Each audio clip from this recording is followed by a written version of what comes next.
جاءک یوم ولدتہ امہ، جو اللہ کے گھر کا حج کرے، اللہ کے لیے حج کرے، اس میں رفس اور فسق نہ کرے، رفس بےہودگی، فسق نافرمانی کو، تو وہ جب لوٹتا ہے تو اسی طرح گناہوں سے پاک ہوتا ہے جس دن اس کی ماں نے اس کو جنا تھا، اس طرح پہلے دن کے بچے کی طرح پاک ہوتا ہے۔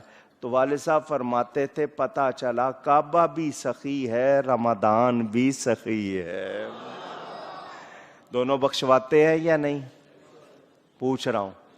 رمضان میں بھی گزشتہ کے گناہ معاف اور حج میں بھی گزشتہ کے گناہ معاف۔ تو پتہ چلا رمضان بھی سخی، کعبہ بھی سخی، مگر فرق کیا ہے؟ سخی دو طرح کے ہوتے ہیں، ایک گھر آ کے دیتا ہے، ایک گھر بلا کے دیتا ہے۔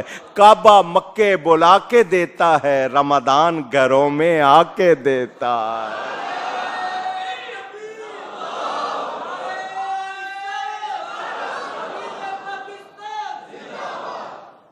ایک اور بات، روزہ ہم بھی رکھتے ہیں، روزہ رسول اللہ صلی اللہ علیہ وسلم بھی رکھتے تھے۔ تو گناہگار کے تو ہوئے گناہ معاف، تو نیکوں کا کیا ہوگا؟ تو نیکوں کا درجہ بلند ہوتا ہے، نیکوں کا درجہ بلند ہوتا ہے، ان کی شان بلند ہوتی ہے، ان کے مرتبے میں اضافہ۔ تو والد صاحب قبلہ رحمت اللہ علیہ فرماتے تھے روزہ ہم بھی رکھتے ہیں، روزہ نبی پاک صلی اللہ علیہ وسلم نے بھی رکھا، ہمارے گناہوں کو پاک کرتا ہے، نبی کی شان میں اضافہ ہوتا ہے۔ دیکھو فرق ہے، ان کو اپنے جیسا نہ سمجھ لینا۔ وہ بتاتے تھے جہاز میں بیٹھتے ہیں، کپتان بھی بیٹھتا ہے، مسافر بھی بیٹھتے ہیں، جہاز چلانے والا کپتان بھی بیٹھا ہے اور اونچی مسافر، دونوں کی حیثیت ایک نہیں ہے۔ ہم بیٹھے ہیں جانے کے لیے، وہ بیٹھا ہے پہنچانے کے لیے، ایسا ہی ہے نا؟ ہم ٹکٹ لے کے بیٹھے ہیں، وہ اختیار لے کے بیٹھا ہے، فرق ہے یا نہیں؟ اونچی گنتے جانا کتنے فرق، تو وہ کہہ رہے تھے یہ امت کا جہاز ہے، اس میں امتی بھی سوار ہیں اور آقا بھی سوار ہیں۔ ہم بیٹھے ہیں رب تک جانے کے لیے، نبی پاک بیٹھے ہیں لے جانے کے لیے۔ ہم بیٹھے ہیں پہنچنے کے لیے، وہ بیٹھے ہیں پہنچانے کے لیے۔ ہم بیٹھے ہیں بخشے جانے کے لیے، وہ بیٹھے ہیں بخشوانے کے لیے۔ اللہ یا رسول۔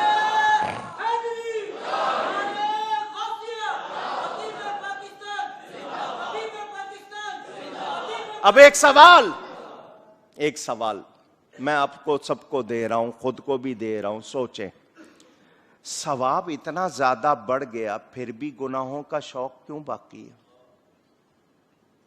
اتنا ثواب، نفلوں کا ثواب فرضوں کے برابر، فرضوں کا 70 درجے زیادہ۔ عام دنوں میں جمعہ پڑھتے ہیں ایک جمعہ، رمضان میں ایک جمعہ 70 جمعوں، ثواب 70 جمعوں کا۔ تو نیکیوں سے شوق بڑھنا چاہیے یا گناہوں سے؟ پھر گناہوں میں کیوں لگے ہوئے ہیں؟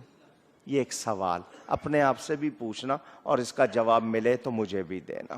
میرے دوستوں اور بزرگوں، اسی طرح فرمایا من قام رمضان ایمانا واحتسابا، جو رمضان میں قیام کرے، رات کو یہ جو تراویح پڑھتے ہو، جاگتے ہو، سحری میں اٹھتے ہو، تو جو رات کو جاگے رمضان میں، وہی 2 شرطیں ایمان اور احتساب، اس کے بھی گزشتہ کے گناہ معاف ہو جاتے ہیں۔ فرمایا للصائم فرحتان، روزہ دار کے لیے 2 خوشیاں ہیں، ایک عند الافطار، ایک تو ہے افطار کے وقت، دوسری کب؟ جب اس کی رب سے ملاقات ہوگی۔ اور ایک بات فرمائیے، روزہ رکھتے ہو تو روزہ رکھنے کی وجہ سے تمہارے معدے سے ایک بو نکلتی ہے، منہ کی بو مراد نہیں ہے، جو منہ میں دانتوں کی وجہ سے یا ویسے آ جاتی، وہ والی بو نہیں، یہ معدے کی بو آپ کے منہ سے نکلتی ہے۔ ہو سکتا ہے آپ کسی کے سامنے بات کرو تو اس کو بو محسوس ہو، وہ منہ پرے کر لے، بندے کو پسند نہیں، رب کو بہت پسند ہے۔ رب کے ہاں بڑا درجہ ہے کہ اس کے لیے تم نے بھوکا اپنے آپ کو رکھا ہے، اس وجہ سے یہ نکل رہی ہے، اللہ کے ہاں اس کا درجہ بہت زیادہ ہے۔ نسائی شریف میں حدیث، حضرت ابو امامہ رضی اللہ تعالی عنہ راوی، ایک شخص آیا، حضور مجھے کوئی ایسا عمل بتا دیں بس میرا بیڑا پار ہو جائے۔ فرمایا روزہ لازم کر لو۔ اس نے پھر پوچھا، فرمایا روزہ لازم کر لو۔ اس نے پھر پوچھا، فرمایا روزہ لازم کر لو۔ میرے دوستوں اور بزرگوں، بیہقی شریف میں حدیث، حضرت ابو سعید خدری رضی اللہ تعالی عنہ روایت فرماتے ہیں، نبی کریم صلی اللہ علیہ وسلم کا ارشاد، جس نے روزہ رکھا اس کی حدود کو پہچانا اور جس سے بچنا تھا بچا، اس کے گزشتہ کے گناہوں کا کفارہ ہو جائے گا۔ مسند احمد میں حدیث پاک موجود، فرمایا روزہ اور قرآن شفاعت کریں گے، دونوں کی شفاعت قبول ہوگی۔ رمضان کہے گا مولا میں تیرے اس بندے کے پاس گیا، اس نے استقبال کیا، احترام کیا، روزہ رکھا۔ قرآن کہے گا یا اللہ اس نے مجھے پڑھا، رات کو بھی سنا، میری قدر کی، دونوں کی شفاعت قبول کی جائے گی۔ میرے دوستوں اور بزرگوں، بیہقی شریف میں روایت موجود، نبی کریم صلی اللہ علیہ وسلم کا ارشاد، روزہ دار کی دعا افطار کے وقت رد نہیں ہوتی، قبول ہوتی ہے، اس کی دعا رد۔ یہاں کچھ لوگوں نے وضاحت کی، کچھ کو نہیں ہوئی وضاحت، کون سی دعا مراد ہے؟ افطار کے وقت، افطار سے پہلے کی جانے والی یا افطار کے بعد کی جانے والی؟ تو اس میں جو تحقیق ہے صحیح، جب آپ کھجور کھا لیتے ہیں، پانی یا دودھ یا شربت پی لیتے ہیں، اس کے بعد جو دعا کرتے ہیں وہ دعا مراد ہے۔ آپ افطار سے پہلے دعا کر سکتے ہیں، یعنی افطار کے وقت آپ 10 منٹ پہلے دسترخوان پہ آ کے بیٹھے، شوق میں کھانا سامنے دیکھ رہے ہیں، اس پہ بھی ثواب مل رہا ہے، 10 منٹ بیٹھنے کا بھی ثواب مل رہا ہے۔ بندے ہیں نا، عاجزی ہے، جلدی ملے کھانے کو، آپ اس وقت دعا کرتے رہیں، وہ بھی دعا۔ لیکن یہ جو فرمایا ہے، یہ اس دعا سے مراد افطار کرنے کے بعد کی دعا ضرور کرنی چاہیے۔ حضور نبی کریم صلی اللہ علیہ وسلم کا ارشاد، روزہ ڈھال ہے، روزہ، فرمایا جب تک اس میں سوراخ نہ کیا جائے۔ سوراخ کیسے ہوگا؟ گناہ سے، یعنی روزہ آپ کے اور دوزخ کے درمیان ڈھال بن گیا ہے، اگر آپ نے سوراخ کر دیا تو پھر اس میں کچھ آپ کے لیے حفاظت نہ رہی، تو روزہ رکھو تو اس کی حفاظت بھی کرو۔ بیہقی شریف میں حدیث موجود، حضرت جابر بن عبداللہ رضی اللہ تعالی عنہ فرماتے ہیں، میرے آقا کریم صلی اللہ علیہ وسلم کا ارشاد کہ ماہ رمضان میں میری امت کو 5 باتیں ملیں جو پہلی کسی امت کو نہیں ملی۔ کتنی باتیں سناؤں؟ ایک سنا دیتا ہوں، باقی 4 پھر کبھی صحیح سننی ہے، چلے سناتا ہوں، ایمان سے سنیں۔ فرمایا پہلی بات، پہلی رات اللہ تعالی خاص نظر فرماتا ہے، جس پر نظر ہو گئی اس پر عذاب نہیں ہوگا۔ ایک نمبر 2، منہ کی بو اللہ کے نزدیک مشک سے بہتر۔ کتنی باتیں ہو گئیں؟ تیسری بات، روزہ آپ رکھو، سحری آپ کرو، فرشتے آپ کے لیے استغفار کرتے ہیں۔ کتنی ہو گئیں؟ چوتھی،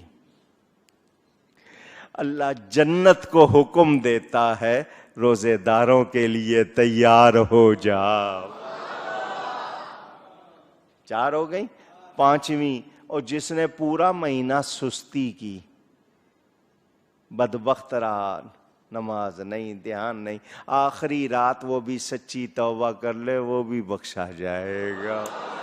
اس کا یہ مطلب نہیں کہ سارا مہینہ سستی کر لو کہ آخری رات توبہ کر لوں گا، پتہ نہیں ملنی ہے نہیں ملنی۔ یہ نہیں ہے کہ آپ اس کے انتظار کرنے لگ جائیں گے وہ ٹھیک ہے نہ، جان بوجھ کے کریں گے تو پھر کوئی خیر نہیں۔ یہ حدیث شریف ہر سال سناتا ہوں، آپ بھی سنتے ہیں، میں بھی سنتا ہوں، سننی بھی چاہیے، مشکات شریف میں موجود۔ حضرت کعب بن عجرہ رضی اللہ تعالی عنہ راوی، نبی پاک صلی اللہ علیہ وسلم ممبر کے قریب تشریف لائے، پہلی سیڑھی پر قدم رکھا، فرمایا آمین، دوسری سیڑھی پر قدم رکھا، فرمایا آمین، تیسری سیڑھی پر قدم رکھا، فرمایا ان النبی صلی اللہ علیہ وسلم صعد المنبر فقال آمین ثم صعد فقال آمین ثم صعد فقال آمین۔ خطبہ ارشاد فرمایا، خطبہ ارشاد فرما کر جب آپ نماز پڑھا لی، صحابہ کرام نبی پاک صلی اللہ علیہ وسلم کے وہ دیوانے پروانے شہدائی عرض کرنے لگے، آقا آج آپ نے آمین 3 مرتبہ کہا، پہلے کبھی ایسا نہیں ہوا، اس میں راز کیا ہے؟ فرمایا میں جب ممبر کے قریب ہوا تو جبریل امین میرے پاس آئے۔ کون؟ یہ کون ہے؟ فرشتوں کے سردار، رسول فرشتے ہیں، نور سے بنے ہوئے، مانتے جی؟ وہ آئے میرے پاس اور انہوں نے آ کر کہا بعودہ، دور ہو جائے، برباد ہو جائے، ہلاک ہو جائے وہ شخص جو رمضان کا مہینہ پائے اور اپنی بخشش نہ کروائے۔ میں نے کہا آمین۔ جبریل امین دعا کر رہے ہیں، حضور اس پر آمین فرما رہے ہیں۔ آمین بھی دعا ہے، آمین کہنا بھی قرآن میں ہے نا۔ حضرت موسیٰ دعا کر رہے تھے، حضرت ہارون آمین کہہ رہے تھے، قد اجیبت دعوتکما، اللہ فرماتا دونوں کی دعا قبول۔ آمین کا مطلب یا اللہ ایسا ہی کر دے، سو بی اٹ، ایسا ہی ہو۔ جبریل امین جیسی ہستی دعا کرے اور رسول پاک جیسی ہستی آمین کہے، قبولیت میں کوئی شبہ؟ فرمایا میں نے دوسری سیڑھی پر قدم رکھا، جبریل نے کہا بعودہ، وہ شخص بھی دور ہو جائے، برباد ہو جائے جو اپنے ماں باپ یا دونوں میں سے کسی ایک کا بڑھاپا پائے اور ان کی خدمت کر کے خود کو جنت کے لائق نہ بنائے۔ حضور فرماتے ہیں میں نے کہا آمین۔ پہلی سیڑھی پر رمضان، دوسری سیڑھی پر کچھ پیغام پہنچ گیا؟ پوچھ رہا ہوں، پہنچا ہے؟ اور کوئی نیک آدمی دعا کر دے، ہم ڈر جاتے ہیں کہ اس نے دعا کر دی ہے، جس کو آپ اردو میں بد دعا کہہ لیتے ہیں، ہلاکت کی دعا، بربادی کی دعا، جس کو اردو میں بد دعا کہتے ہو، کہ اس نے بد دعا کر دی ہے، نیک آدمی میرا بنے گا کیا؟ اور جبریل امین ہلاکت کی دعا کر رہے ہیں، رسول امین آمین کہہ رہے ہیں۔ ڈرنا چاہیے یا نہیں؟ ہم پہ تو کوئی اثر ہی نہیں ہے۔ جو رمضان کا مہینہ پائے اور اپنی بخشش نہ کروائے، جو ماں باپ یا دونوں میں سے ایک کا بڑھاپا کہے، ان کو راضی کر کے، ان کی خدمت کر کے اپنے آپ کو جنت کا اہل نہ بنائے، جبریل کہہ رہے ہیں وہ برباد ہو جائے، حضور کہہ رہے ہیں آمین۔ تیسری بات بھی سن لو، فرمایا جب میں نے تیسری سیڑھی پر قدم رکھا تو جبریل نے کہا بعودہ، وہ بھی برباد ہو جائے، دور ہو جائے، ذکرت عندہ، حضور جس کے سامنے آپ کا ذکر کیا جائے اور وہ آپ پر درود نہ بھیجے، وہ بھی برباد ہو جائے، حضور نے کہا آمین۔ صلی علی نبینا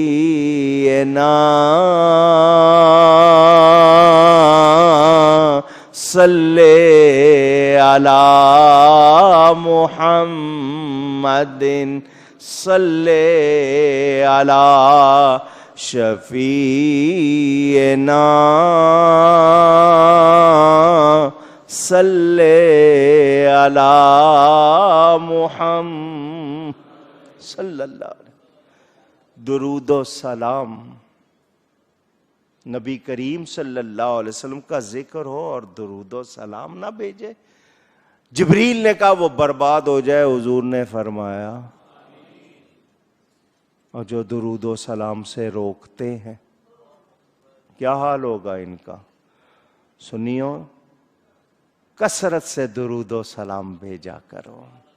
حضور فرماتے ہیں جمعے کے دن بہت زیادہ، کیونکہ میں تمہارا درود سنتا ہوں، میرے سامنے پیش ہوتا ہے، اسی لیے مسجدوں میں ہم درود و سلام جمعہ کے دن خاص اہتمام کرتے ہیں، کھڑے ہو کے سلام بھی پڑھتے ہیں، شماروں پر بھی درود پڑھتے ہیں. تو یہ زیادہ کرنا چاہیے. جو نہیں بھیجتے درود، جو منع کرتے ہیں، کیا وہ صحیح ہو سکتے ہیں؟ اونچی. تو حضور صلی اللہ علیہ وسلم پر درود و سلام بہت زیادہ بھیجنا. شاعر کہتا ہے مشکل جو آ پڑی کبھی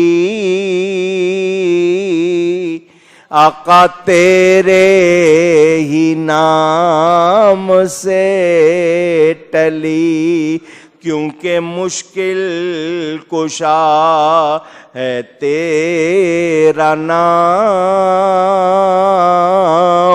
تجھ پر درود اور سلام صلی علی نبینا صلی علی صلی اللہ علیہ وسلم. بخاری اور مسلم میں روایت موجود، حضرت ابو سعید خدری رضی اللہ تعالی عنہ راوی، فرمان میرے پیارے آقا صلی اللہ علیہ وسلم کا کہ جو بندہ فی سبیل اللہ ایک دن روزہ رکھتا ہے، اللہ تعالیٰ اس ایک دن کے بدلے اس کے چہرے کو آگ سے 70 برس کی مسافت تک دور کر دیتا ہے. بخاری اور مسلم میں متعدد روایات، حضور صلی اللہ علیہ وسلم کا ایک ارشاد اس بہانی میں موجود، فرمایا ہر روز 10 لاکھ کی بخشش، روزانہ 29ویں کی رات پورے مہینے کے برابر دوزخ سے اللہ تعالی آزادی دے گا. میرے دوستوں اور بزرگوں، ابن خزیمہ میں ایک روایت، حضرت ابو مسعود رضی اللہ تعالیٰ عنہ راوی، یہ حدیث سمجھنے کی ہے، اگر تھوڑا سا دھیان دیں گے سمجھ آ جائے گی. فرمایا بندوں کو معلوم ہو جائے رمضان کیا ہے، وہ تمنا کریں سارا سال رمضان رہے. نہ بتاتے ہوئے بتا دیا، ذرا سوچو رمضان کیا ہے. فرمایا بندوں کو پتہ چل جائے نا کیا ہے تو یہ کہیں سارا سال رمضان رہے. رمضان جیسا ماحول کسی اور مہینے ملتا ہے؟ تو پھر اس کی قدر کرنی چاہیے نا. یہ مہینہ رب تعالیٰ کا مہمان، کھانے پینے میں دیکھو برکتیں، مسجدوں میں دیکھو، ماحول میں دیکھو، اپنے اندر دیکھو. رمضان سے بنا ہے رمضان. رمضان کے معنی جلانے، گرم کرنے کے. یہ آپ کے گناہوں کو جلا کے بھسم کر دیتا ہے اور اجلا کر دیتا ہے، باہر بھی اندر بھی آپ کے اجالا ہی اجالا ہو جاتا ہے. میرے دوستوں اور بزرگوں، حضور صلی اللہ علیہ وسلم کا ارشاد، جو جھوٹ اور بیہودہ گوئی نہ چھوڑے، بخاری شریف میں روایت، فرمایا اسے بھوکا رہنے کی ضرورت نہیں ہے. اسے بھوکا رہنے کی، اونچی کہیں، اب روزے کو سمجھو. فرمایا اگر روزے دار سے کوئی لڑنا چاہے تو کہہ دے میں روزے دار ہوں. کیا ہوں میں؟ روزے دار ہوں. میرا روزہ مجھے اجازت نہیں دیتا کہ میں تجھ سے لڑوں. اور تو بھی میرے روزے کا لحاظ کر. یہ لڑنے والی کیفیت. میں اس وقت رب کے ساتھ تعلق جڑا ہوا ہے, میں دنیا کے جھگڑے میں پڑنا چاہتا. میرے دوستوں اور بزرگوں سنیں, نبی کریم صلی اللہ علیہ وآلہ وسلم نے اتنی باتیں بتا دی. حدیثوں کی ایک اور لسٹ ہے پوری. روزے سے اتنے فائدے. اگر ایمان والے کو صرف حکم ہی دیا جاتا نا روزے رکھو, اس کو رکھنے چاہیے تھے. یہ اتنی مہربانی فرما دی, اتنے ثواب بتا دیے, کیا اس کے بعد بھی ہمیں کوئی سستی کرنی چاہیے؟ نہیں. تو مجھے اور آپ کو روزے کی حالت میں کیسا رہنا ہے, کیا کرنا ہے, سنیں. بخاری میں, مسند احمد میں, ابو داؤد, ترمذی میں حدیث موجود. میرے پیارے آقا صلی اللہ علیہ وسلم کا ارشاد, جس نے رمضان کے ایک دن کا روزہ, مرض نہیں ہے, بیماری نہیں ہے, کوئی اور شدید قسم کا مسئلہ نہیں ہے, اس کے بغیر چھوڑ دیا, نہ بیمار تھا نہ کوئی اور پریشانی تھی, ایک دن کا روزہ رمضان کا بغیر وجہ کے چھوڑ دیا, تو زمانے بھر کا روزہ اس کی قضا نہیں ہو سکتا اگر رکھ لے. یعنی ساری عمر روزہ رکھ کے کہے کہ اس ایک روزے کا بدل ہو جائے تو ہو سکتا. یعنی فضیلت رمضان کسی طرح حاصل نہیں کر سکتا. جب نہ رکھنے میں اتنا سخت حکم ہے تو توڑ دینے میں کتنا حکم ہوگا. سمجھ آ رہی بات؟ اور سنیں میرے دوستوں اور بزرگوں, اسلام کے کڑے کہتے ہیں نا سخت, اور دین کے قواعد 3 ہیں. جو ان میں سے ایک کا ترک کرے وہ کافر, اس کا خون حلال. کلمہ توحید, شہادت, گواہی دیتے, نماز, روزہ, یہ ترک کرنے والا کفر کرتا ہے, نہ اس کا فرض قبول نہ نفل قبول. آج جو فیشن میں آ گئے, مرضی ہے یار روزہ رکھو نہ رکھو. سنو, اپنی مرضی نہیں چلے گی, رب کا حکم چلے گا. ہاں, تم اگر نہیں رکھتے ہو تو یاد رکھنا تم نے رب کی نافرمانی کی ہے, اس کی پکڑ سے ڈرنا. اس رمضان کا مذاق اڑانے کی کوشش نہ کرنا, یہ رب کا مہمان ہے. کوئی اگر مجبوری ہے اسلام اجازت دیتا ہے, لیکن تمہیں مذاق اڑانے یا اس کی توہین کرنے کی اجازت, اونچی کہہ دیجئے, یاد رکھ. رمضان کے کہنے والے کہتے ہیں 5 حرف ہیں, اس میں اشارے, رے سے اشارہ رضا کا, میم سے اشارہ محبت کا, دعات سے اشارہ ضمانت کا, الف سے اشارہ الفت کا, اور نون سے اشارہ نور کا. سوچنے والوں کا اپنا اپنا انداز ہے. آئیے کچھ مسائل بھی بتا دوں آپ کو. ہم سب کو رمضان کے روزوں میں احتیاط کرنی ہے. صحیح روزے, روزے کی 5 قسمیں ہیں. کتنی؟ ایک ہوتی ہے فرض, جیسے رمضان کے روزے فرض. دوسرے ہوتے ہیں واجب. واجب کا مطلب جو آپ نے مان لیے, آپ پر نہیں تھے اور آپ نے کہہ دیا میں رکھوں گا, اب آپ نے اپنے اوپر واجب کر لیے, وہ واجب ہو گئے. نفل,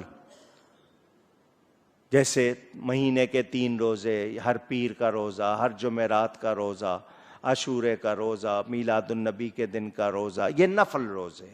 15 شعبان کا روزہ جس طرح آپ رکھتے ہیں. تیسرا مکروہ تنزیہی, اور چوتھا مکروہ تحریمی, جیسے عید کا کوئی روزہ رکھ لے تو گنجائش نہیں. اسی طرح جس وقت نہیں رکھنا یا جس دن نہیں رکھنا اس دن کوئی رکھ لے. صرف جمعے کا روزہ نہیں رکھنا. اگر رکھنا ہے تو جمعرات جمعہ رکھنا ہے یا جمعہ ہفتہ رکھنا ہے. صرف اکیلا جمعے کا روزہ نفلی طور پر نہیں رکھنا. روزے کے 3 درجے ہیں. کھانے پینے سے رکنا, تمام اعضاء کو گناہوں سے روکنا. اب روزہ کیسا رکھنا ہے دھیان سے سن لیں. آنکھوں سے غلط چیز کو دیکھنا نہیں, کانوں سے غلط چیز کو سننا نہیں، زبان سے غلط لفظ بولنا نہیں، ہاتھ سے غلط چیز کو چھونا، پاؤں سے غلط کام کی طرف جانا۔ یہ ہے روزہ، یہ ہے روزہ۔ سمجھ آ گئی بات؟ اس طرح روزہ رکھنا ہے۔ جمی ماں سے واللہ سے جدا مستغرق، ساری دنیا کو چھوڑ دو، 11 مہینے ہیں میرے پاس، ملتے رہیں گے، نبٹتے رہیں گے، رمضان میں میں نے بس عبادت کرنی ہے۔ مزہ تو تب ہے، اور ہم کہتے نہیں 11 مہینے آرام کر لو، رمضان میں کام کریں گے۔ یار صبح سے لے کے اگلی صبح تک دکان پہ ڈیوٹی دینی ہے، مال کمانا ہے۔ کمانی نیکیاں تھیں، کمانے کیا لگ گئے؟ اعمال کی بجائے مال کمانے لگ گئے۔ سوچ لو، لوگوں کو بھی ہوش آ گئی، ہڑتال کا اعلان کر دیا 3 دن کا۔ لوگوں نے بھی کہہ دیا فروٹ والے فروٹ نہیں سستا کر رہے نا، تو سن لو 3 دن فروٹ نہیں خریدنا۔ اور یہ کوئی بری بات نہیں ہے، میں اجازت دیتا ہوں۔ کیوں؟ برائی کو روکنا ہے، غلط چیز کو روکنا ہے۔ یہ نہیں کہ 3 دن کا پہلے سے اسٹاک کر لو۔